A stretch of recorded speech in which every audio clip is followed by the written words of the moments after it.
Ես 44 օրյա պատերազմի հերոսներ Արմեն եւ Ռուբեն Շանյանների մայրիկն եմ։ Ինչ գրկել է, չի պատկերացնում, մտածում եմ, որ չեմ սիրելու, իմ երեխայա պրոստը ծնվում է, բայց երբ գրկեցի, ուզում եմ ամեն մի բանը նմանացնեմ կամ Արմենից, կամ Ռուբենից,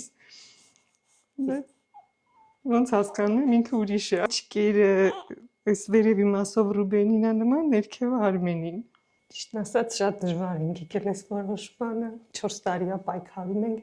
Պտղաբերության կենտրոնի հետ, պայքարինք չէր ստացվում։ Հետո թողեցինք հուսահատված, որ էլ չենք փորձելու ու հանկարծ հրաշք։ Բնական ճանապարհով հրիացավ, ծնվեց մեր հրաշքը։ Անունը շատ երկար մտածեցինք անունը, քանի որ երկուստ են չէի կարող Կարմեն կամ Ռուբեն, չէի կարող որ մեկինը դնեի, մյուսինը չդնեի, որոշեցինք որ լինի իրենց անվան սկզբնատառերով Ռուբեն, Արմեն ու Ռաֆի անունը որոշեցինք։ Ճիշտ է, չի լրացնելու իմ բալեքի տեղը, բայց թե ոնց որ մխիթարանք մեր ընտանիքում։ Հետո այս որոշմանը եկել եմ, երբ որ ասում էին երեխա ունեցեք, կփոխվի ձեր ընտանիքի առօրյան, չէի ուզում լսեի այդ մասին, բայց մի օր աղջիկս ասեց. «Մամ, ես այս կյանքում մենակ եմ մնալու, երբ որ դուք պապան ու մաման չլինեք, ես ով է լինելու իմ կողքին»։ Ու ես որոշեցի, որ թեկուզ կյանքիս գնով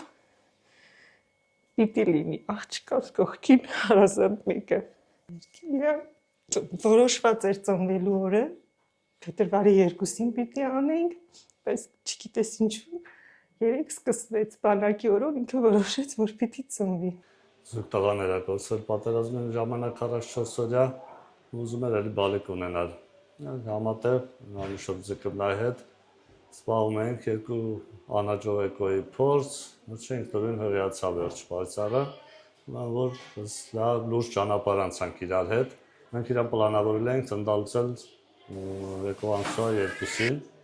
բայց բալիկը որոշեց, որ պիտի ծնվի այս բանակի օրը։ Շուտը որոշել էր, որ ինքը պիտի ծնվի ամսի 28-ին, դրանով յուրահատուկ էր ինքը։